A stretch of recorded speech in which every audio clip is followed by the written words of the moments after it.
사랑하는 은총의 숲 전농가족 여러분, 한 주일 동안도 잘 지내셨습니까? 여러분들을 정말 많이 보고 싶습니다. 요즘 어쩌다가 이렇게 우연히 교인 한 분을 만나게 되면은 얼마나 새삼스럽고 얼마나 반가운지 모르겠습니다.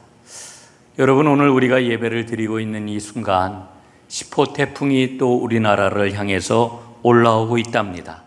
참 걱정이 굉장히 많았습니다. 그래도 감사한 것은 태풍이 우리나라를 비껴간다라고 하는 그런 보도를 보고 한편으로는 안심이 됩니다. 올 여름에 참 비가 많이 왔지요. 코로나 상황이 이제 8개월째 접어들었고 그 한가운데를 긴 장마 가운데 우리가 지냈습니다. 이렇게 기나긴 장마를 겪으면서 그렇잖아도 우리 안에 우울함이 가득한데 더 깊은 우울감을 장마가 남겨놓은 것은 아닌가 하는 그런 그 생각이 듭니다. 여러분, 긴 장마로 인해 가지고 농부들의 시름이 깊습니다. 도예지에 살고 있는 우리의 그런 그 삶을 보면은 소상공인을 비롯한 자영업자들, 택시를 하는 그런 그 분들, 또 직장 생활하는 분들도 마찬가지입니다만은 속이 새까맣게 타들어갈 정도로 힘든 그런 그 나날을 우리가 보내고 있습니다. 그런 가운데서 우리는 감염병 재확산을 막기 위한 불편을 감수하고 있습니다. 지금 우리에게 가장 필요한 게 뭘까 생각을 해봅니다. 여러분, 오늘 우리에게 가장 필요한 것이 무엇이겠습니까? 그것은 바로 큰 믿음입니다. 하나님이 우리를 지켜주신다. 하나님이 우리를 인도해 주신다. 하나님께서 우리를 보호해 주신다라고 하는 큰 믿음입니다. 사회적으로는 심리방역이 저는 필요하다고 생각을 합니다. 심리방역. 저는 올해 대학에 입학을 한 우리 1학년 친구들을 한번 생각을 해봅니다. 우리 자녀들 아니겠습니까? 이들을 가만히 보니까요, 이들은 중학교 때 세월을 겪은 그와 같은 세대입니다. 아마도 그들이 그 아픔과 어려움의 그런 그 시기를 겪고 대학에 들어가면서 그들은 큰 꿈을 가졌을 겁니다. 대학에 들어가기만 하면은 멋지고 신나고 활기찬 그런 그 생활이 기다리고 있을 것이다. 아마 이런 그 기대를 했을 것입니다. 그런데 이게 웬일입니까? 하늘이 잿빛입니다. 이 잿빛 하늘이 언제 끝날지 모르는 그와 같은 코로나 상황에 1년을 몽땅 잡히게 생겼습니다. 저는 그래서 혹시라도 우리 사랑하는 자녀들이, 이 1학년 학생들이 이렇게 얘기할까 봐 좀 두렵습니다. 우리는 정말 재수 없어. 평생 우리는 왜 이럴까? 이런 그 생각, 이런 부정적인 생각에 사로잡힐까 봐 참 걱정이 많이 됩니다. 그래서 우리 어른들이 정말 이런 우리 아이들을 생각을 하고 기도 많이 해야 되리라 생각을 합니다. 격려하고 위로하고 힘을 북돋워야 된다, 이렇게 생각을 합니다. 여러분, 오늘 우리에게 정말 필요한 것은 하나님의 도우심입니다. 그 하나님의 도우심을 힘입어서 우리 믿음의 사람들이 이 사회를 향하여서 우리는 이겨낼 수 있다. 하나님이 우리를 도우신다. 그렇기 때문에 우리는 반드시 새로운 날을 맞이하게 될 것이다 라고 하는 믿음을 가지고 서로를 격려해 주어야 된다고 생각을 합니다. 여러분, 요즘 한국교회가 이 비대면 예배 때문에 영적으로 너무나도 많이 에너지를 소모하고 있습니다. 어떤 분들은 그렇게 이야기를 해요. 비대면 예배를 드리는 것, 이건 진정한 예배가 아니다, 이렇게 이야기를 해요. 지금 이 앞에 함께 우리 최태관 박사님 예배를 드리고 있습니다만은 제가 오늘도 그 이야기를 했어요. 비대면 예배가 이게 신학적으로 문제가 있습니까? 아닙니다. 예? 우리 최 박사님 그 이야기를 해 조직 신학자가 아닙니다. 여러분, 물론 지금 비대면 예배가 정상적인 그런 그 예배가 아니지요. 여러분, 얼른 이 상황이 지나가야 됩니다. 그러나 우리는 분명히 믿음으로 고백을 합니다. 하나님은 안 계신 곳이 없이 어느 곳에나 계신 분이라고 하는 이와 같은 믿음을 우리는 고백하고 있지 않습니까? 여러분, 여호와 하나님 신앙이라고 하는 게 뭔가요? 여러분 구약 성경을 보게 되면은 이스라엘 백성들이 주변 이방 민족과 치열하게 싸워가지고 믿음의 승리를 거두었는데, 여러분 이스라엘 백성들이 거두었던 그 믿음의 승리가 뭡니까? 여러분 주변 이방 나라들, 이방 민족들이 그들의 신을 섬겼는데 그들은 신을 어떻게 섬겼습니까? 신전 안에만 계신 존재로 다 생각을 하고 그들은 신을 섬겼단 말입니다. 그런데 하나님께서는 이스라엘 백성들에게 뭐라고 말씀을 하셔요? 무소부재하신 분, 전지전능하신 분, 이렇게 말씀을 하셔요. 여러분 민수기 15장에 보면은 하나님께서 이런 말씀을 들려주십니다. 나는 너희의 하나님이 되려고 너희를 애굽 땅에서 인도해 내었느니라. 여러분 이 말씀의 의미가 뭘까요? 하나님이 친히 이스라엘을 찾아오셨다는 거예요. 하나님이 친히 종살이를 하는, 애굽에서 종살이를 하는 이스라엘 백성들을 해방하시고 그들을 인도해 내셨다는 거예요. 그리고 친히 그들과 함께 거하심으로 하나님이 되셨다는 거예요. 여러분 이 말의 의미는 내가 너희 가운데 너희와 함께 거함으로 나는 비로소 너희의 하나님이 되었다, 이런 그 이야기입니다. 여러분 이건 엄청나게 중요한 그런 그 신앙인 것입니다. 여러분 이 신앙이 우리 기독교 신앙의 핵심이고 골간이라고 하는 것을 우리가 잊지 말아야 됩니다. 여러분 예수님이 이 땅에 오실 때 우리에게 어떤 말씀을 들려주셨습니까? 마태복음 1장 23절에 보니까 그의 이름을 임마누엘이라 하리라. 이를 번역한 즉 하나님이 우리와 함께 계시다 함이니라. 이렇게 말씀합니다. 임마누엘 되시려고 예수님이 이 땅에 오셨어요. 그리고 그 길을 우리에게 보여주셨어요. 여러분 그뿐입니까? 예수님이 마지막 승천하시기 전에 제자들에게 주셨던 마지막 말씀이 뭐예요? 마태복음 28장 20절에 보니까 볼지어다 내가 세상 끝날까지 너희와 항상 함께 있으리라. 여러분 우리 예수님은 오늘도 우리와 함께 계셔요. 어떻게 우리와 함께 계십니까? 여러분 하나님이 우리와 함께 어떻게 계시기를 원하십니까? 이스라엘 백성들이 광야 생활을 할 때에 그 모습을 분명하게 하나님은 보여주셨지요. 여러분 광야에서 이스라엘 백성과 하나님이 동행해 주셨습니다. 언제 어디든지 그들과 함께 움직여 주셨단 말입니다. 여러분 그 말이 무슨 말이에요? 성막으로 이스라엘 백성들과 함께 해 주셨어요. 성막성전이죠. 성막성전. 여러분 이스라엘이 진을 치게 될 것 같으면 어떻게 진을 쳤습니까? 성막을 가운데다가 딱 펼쳐놓고 성막 동서남북에다가 이스라엘 12지파의 진을 쳤습니다. 그리고 그 성막에서 제사를 드리고 성막에서 모임을 갖고 그리고 하나님 백성의 삶을 그대로 행하였던 겁니다. 그리고 그들이 행진할 때에는 어떻게 했습니까? 성막을 거두어서 어깨에 메었고 성막을 앞세우고 성막의 뒤를 따라 이스라엘이 행진을 했단 말입니다. 여러분 이게 성막 성전 아니겠습니까? 그러다가 이스라엘 백성들이 가나안 땅에 들어가게 되고 가나안 땅에서 성전을 짓게 되어요. 이게 건물 성전입니다.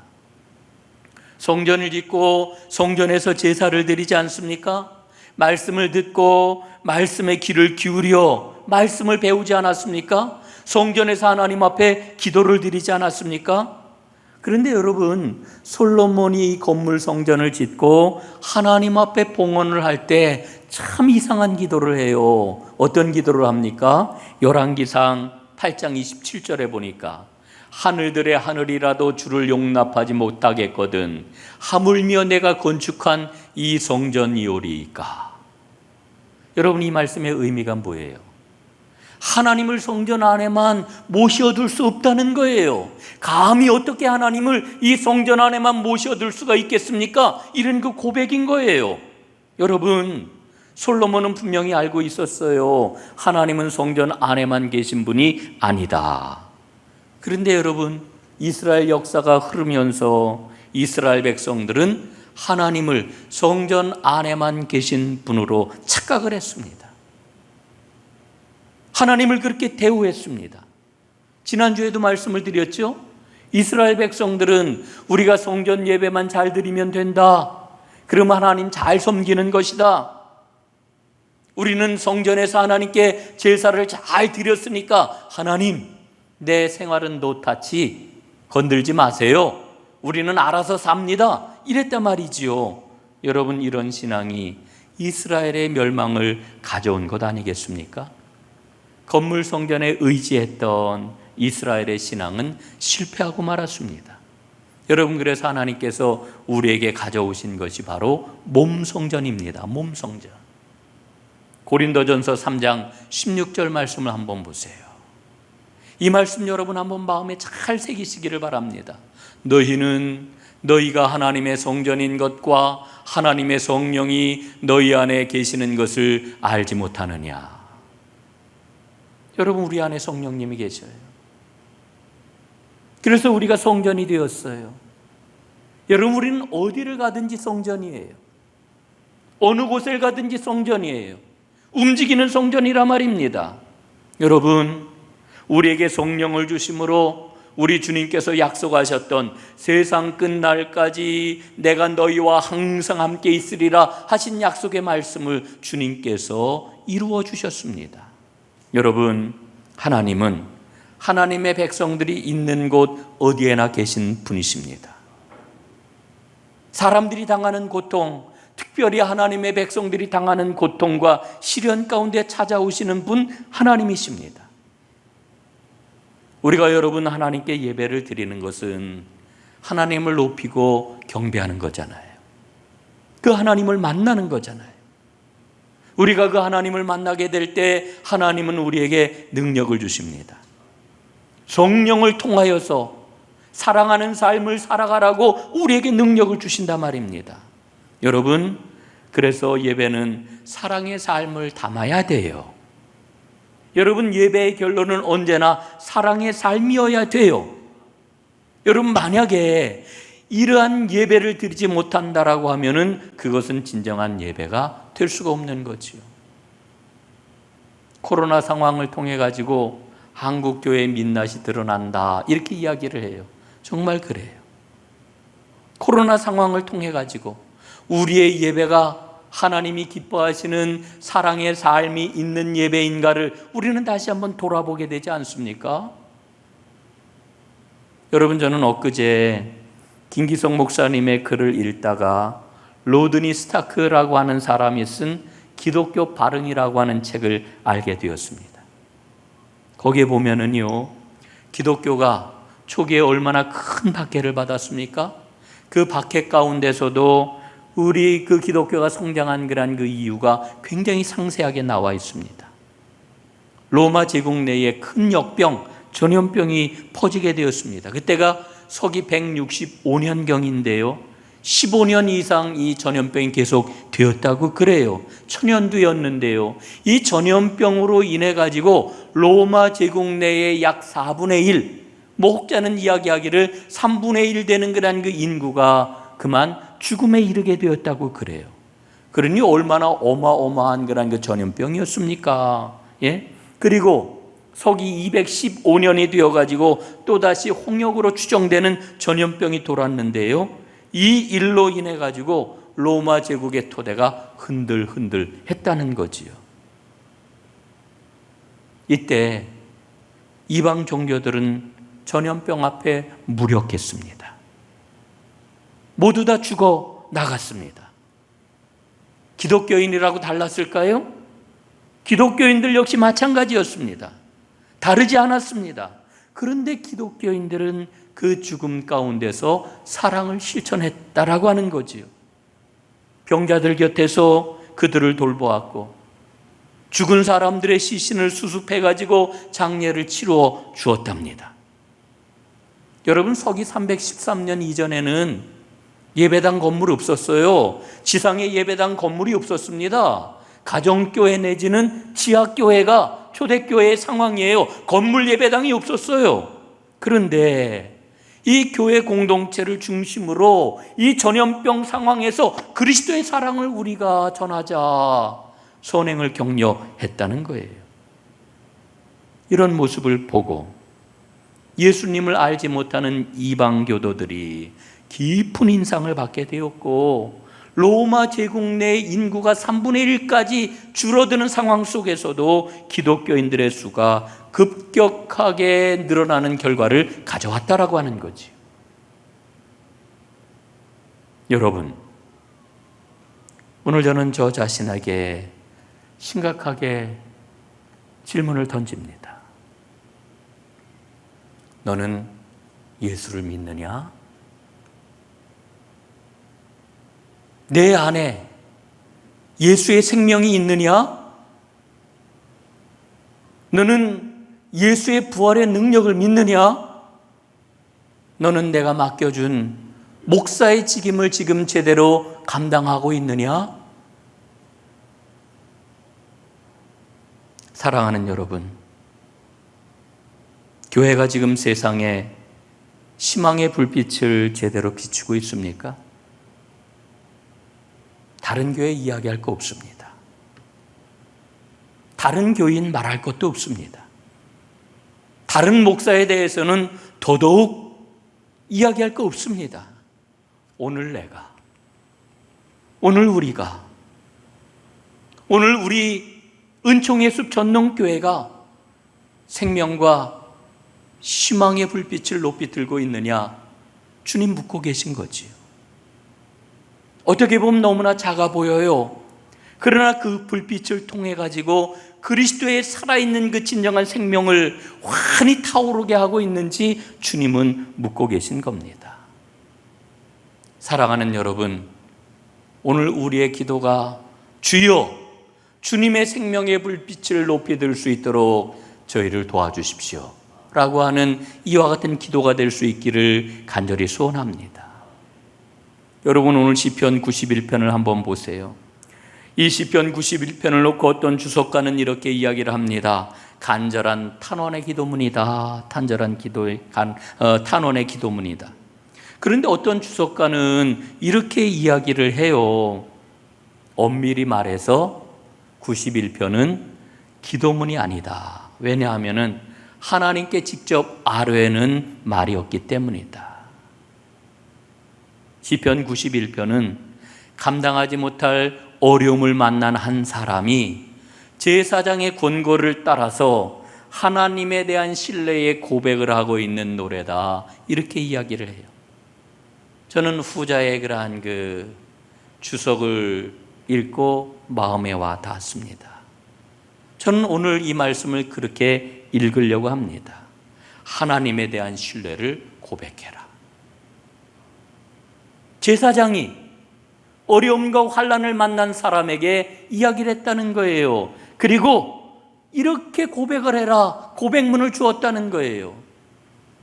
여러분, 오늘 우리도 이 말씀을 이렇게 읽어보면 어떻겠어요? 하나님에 대한 신뢰를 고백해라. 예? 오늘 시편 말씀을 한번 보세요. 그는 나의 피난처요, 그는 나의 요새요, 이렇게 노래를 합니다. 나의 피난처, 나의 요새. 그럼 얼마나 친밀한 그런 그 표현입니까? 뿐만 아니라 오늘 말씀 가운데 어떤 말씀이 나오냐면은 주의 날개 그늘 아래 하나님의 백성을 보호하신다는 거예요. 여러분, 날개 그늘 아래라고 하는 이 말씀은 시편은 물론이고 구약에서 아주 빈번하게 사용하는 그러한 그림 언어지요. 예수님도 이런 말씀을 인용을 하셨어요. 여러분, 마태복음 23장에 보니까 예수님 뭐라고 그러셔요? 이렇게 말씀하시잖아요. 암탉이 그 새끼를 날개 아래에 모음같이 내가 네 자녀를 모으려 한 일이 몇 번이더냐. 예루살렘을 보면서 이렇게 말씀하셨어요. 예? 암탉이 그 새끼를 날개 아래에 모음같이. 여러분, 암탉이 병아리를 모으는 거 여러분은 보셨습니까? 옛날에는요, 시골에서 다 닭들을 키웠어요.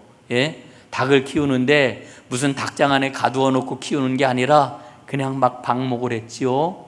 제 기억에는 봄이 되면은요, 이 암탉이 이 계란을 낳은 거를 품어요. 21일 동안 탁 품습니다. 그러면은 이 병아리가 이제 깨어나오게 되는데, 병아리가 나오면은 아주 그냥 노랗고 하얀 그런 그 햇병아리들이 삐약삐약 이릅니다. 그러다가 이제 엄마를 종종 따라다니게 되지요. 그럼 어미닭과 함께 다니면서 뭐를 하냐면은요, 땅바닥을 막 헤집어 가지고 땅바닥에서 나다를 주워 먹거나, 아니면 작은 벌레들을 잡아 먹으면서 이 병아리들이 이제 점점 자라는 거예요. 그런데 어느 날 동네에 커다란 그런 그 매가 한 마리 딱 뜹니다. 솔개가 딱 떠요. 날개를 펴고 딱 활공을 하는 그런 그 모습을 보면 어미닭이 득달같이 병아리들에게 어떻게 하는지 알아요? 꼭꼭꼭꼭꼭꼭꼭 아주 외쳐요. 그러면은 이 소리를 듣고서는 병아리들이 엄마에게로 막 달려오는데, 그때 어미닭이 어떻게 해요? 날개를 쫙 높이고 있으면은 병아리들이 날개 그늘 아래를 탁 들어옵니다. 그러면 날개를 탁 내리고 구석에서 그 매가 사라질 때까지 자기 새끼 병아리들을 보호한단 말이지요. 여러분, 오늘 시편 말씀이 바로 그 말씀입니다. 여러분, 위기와 고난의 시기를 겪으면서 이 세상에 안전지대라고 하는 게 과연 있을까 생각을 해봅니다. 세상에 안전한 곳이 있습니까? 안전지대가 없어요. 하나님의 품이 안전지대입니다. 안전지대라고 하는 이 말은 장소의 문제가 아니고요, 시설의 문제도 아닙니다. 우리를 안전하게 보호하고 우리가 안심하고 평안을 누릴 것은 바로 하나님의 품, 하나님의 날개 그늘인 줄로 믿습니다. 그래서 오늘 고백하는 거지요. 하나님은 나의 피난처이십니다.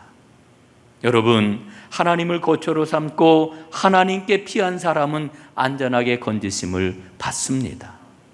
새 사냥꾼의 올무에서 위험한 처지에 처해 있는 나를 하나님께서 건져주십니다. 오늘 말씀을 하셔요. 주님은 심한 전염병에서 나를 건지시는 분, 온갖 가지 재앙에서 나를 건지시는 분, 이렇게 말씀을 합니다. 10절 11절에 보니까요, 화가 내게 미치지 못하여 그의 천사들을 명령하사 내 모든 길에서 너를 지키게 하심이라. 그들이 그들의 손으로 너를 붙들어 발이 돌에 부딪히지 않게 하리로다. 여러분, 하나님은 우리를 건지십니다. 하나님은 하나님을 피난처로 삼는 자에게 반드시 응답하시는 분이십니다. 믿음을 가진 하나님의 백성에게 하나님은 분명히 약속을 하셔요. 14절 15절에 보니까 놀라운 약속을 무려 4번이나 해주고 계셔요. 내가 그를 건지리라, 내가 그를 높이리라, 내가 응답하리라, 내가 그를 건져 영화롭게 하리라. 여러분, 그렇습니다. 우리는 이 하나님의 보호 아래 살아가는 사람들입니다. 여러분, 그렇다면 이제 마지막으로 하나님의 보호 아래 있는 사람은 과연 어떤 사람일까? 하나님의 보호 아래 살아가는 사람은 어떤 모습을 보일까? 오늘 제가 그 속회공가에는 3가지를 말씀을 드렸는데, 오늘 2가지만 여러분에게 말씀을 드리고 오늘 말씀을 마무리하도록 하겠습니다. 첫 번째로는 참 믿음을 보이는 사람입니다. 2절에 보니까요, 나는 여호와를 향하여 말하기를 그는 나의 피난처요 나의 요새요 내가 의뢰하는 하나님이라 하니. 여러분, 하나님의 보호 아래 살아가는 사람은 참 믿음을 가진 사람이에요. 참 믿음을 사용하는 사람. 2번째로 하나님의 보호 아래 살아가는 사람은 진정으로 기도하는 사람이에요. 기도의 사람이 하나님의 보호 아래 살아가는 사람이다, 이렇게 일러주고 있는 거지요. 여러분, 15절 말씀을 한번 보십시오. 오늘 시편의 결론인데요, 그가 내게 간구하리니 내가 그에게 응답하리라. 그들이 환난 당할 때에 내가 그와 함께하여 그를 건지고 영화롭게 하리라. 여러분, 하나님이 건지셔요. 몇 년 전에 가이드 포스트라고 하는 잡지에 실렸던 이야기인데요. 미국 콜로라도 주에 프리실라 오맨이라고 하는 한 주부가 있었어요. 어느 날 남편과 함께 그 콜로라도 주도가 덴버지요. 이 덴버에 나갔다가 집이 있는 캐슬로까지 운전을 하고 이제 돌아가게 되었습니다. 한참을 운전해서 가고 있는데 갑자기 비가 쏟아지는 거였어요. 소낙비가 오는가 보다 처음엔 이렇게 생각을 했지요. 계속 달려갔습니다. 그런데 가면 갈수록 빗줄기가 얼마나 거세어지는지, 또 바람은 얼마나 세게 부는지 감당할 수가 없는 겁니다. 그래가지고 이 두 부부가 심상치 않구나, 덜컥 두려운 마음이 들었는데 이렇게 느꼈을 때에는 이미 피할 수 없는 상황이 되고 말았습니다. 갑자기 도로 옆에서부터 물이 쏟아져 내려오기 시작을 했습니다. 강물이 범람한 것이었습니다. 갑자기 닥친 물로 도로 위에 있는 차들이 강으로 막 떠내려가기 시작을 했습니다. 흰누렇게 소용돌이 치는 그런 그 흙탕물 속으로 차가 막 빨려 들어가는데 이 프리실라 부부는 생각이 되기를, 끝났구나, 큰일 났구나, 이제 우리는 죽었구나, 그런 생각이 들었습니다. 그 두려움 속에서 하나님께 기도를 합니다. 짧은 순간 떠오른 말씀이 바로 오늘 성경 말씀입니다. 여호와는 나의 피난처시라. 그가 너를 위하여 그의 천사들을 명령하사 내 모든 길에서 너를 지키게 하심이라. 이 말씀을 떠올리고 이 말씀을 붙잡고 기도를 하는데 마음에 평안함이 찾아왔습니다. 안도감이 느껴졌습니다. 차가 막 떠내려가다가 강 바로 1m 앞에 서 있는 전봇대에 차가 걸렸습니다. 야, 이제는 살았구나. 그런데 차문을 열으려고 그러는데 문이 열리지 않는 겁니다. 물과 함께 떠밀려온 모래가 차문을 가득 메워가지고 꼼짝달싹 못하게 된 겁니다. 움직이질 못하게 되었습니다. 차 안으로 점점 물이 차 오릅니다. 도움을 청하려고 해도 소리를 질러도 소용이 없었습니다. 밤은 점점 깊어갔고 물은 점점 차올라가지고 목까지 물이 차올랐습니다. 움직이지도 못하고 목만 남은 거예요. 야, 정말 우리는 죽나 보다. 그러는데 그 아내가 다시 한번 하나님의 말씀을 떠올렸습니다. 여호와는 나의 피난처시라. 여보, 우리 하나님 앞에 기도합시다. 두 사람이 간절히 하나님 앞에 부르짖어 기도를 합니다. 그런데 그 순간 작은 돌이 하나 어디선가 날라와 가지고 차 앞에 유리 구멍을 냈습니다. 펑 하고 구멍이 뚫렸어요. 숨을 쉴 수 있게 되었어요. 그리고는 잠시 후에 구조대가 왔고 구조대를 통해서 극적으로 이 두 부부는 구조를 받을 수가 있었습니다. 사랑하는 여러분, 하나님의 보호 아래에 있는 사람은 진정으로 믿음을 사용하는 사람입니다. 하나님의 보호 아래에 있는 사람은 진정으로 기도하는 사람입니다. 그래서 기도의 능력을 맛보는 사람입니다. 그는 분명히 알아요. 기도가 내 영혼의 요새이고 기도가 내 영혼의 반석이다 라고 하는 것을 분명히 알아요. 그래서 기도를 통하여 하나님을 의지하는 사람이라고 하는 것을 밖으로 드러내는 사람, 증거하는 사람, 이게 바로 기도의 사람이라고 하는 거지요. 오늘 예배하는 여러분, 우리가 의지할 분은 오직 하나님이십니다. 하나님을 전적으로 의지함으로, 그 믿음을 사용함으로, 기도함으로 하나님께서 여러분의 삶 가운데, 우리의 삶 가운데 역사하셔서 많은 사람들에게 생명과 희망을 안겨주는 귀한 역사가 꼭 일어날 수 있기를 간절히 소원합니다. 기도하겠습니다. 살아계신 하나님, 고맙습니다. 하나님을 전적으로 의지하게 하여 주옵소서. 오직 우리가 의지할 분은 하나님이신 줄로 믿습니다. 진정으로 믿음을 사용하도록 도와 주옵소서. 그리고 진정으로 기도하는 사람 되게 하여 주옵소서. 그리하여 기도의 능력을 맛보는 하나님의 모든 사람들 되게 하여 주옵소서. 하나님, 많은 사람들이 마음에 큰 아픔과 두려움과 낙심을 가지고 살아가고 있습니다.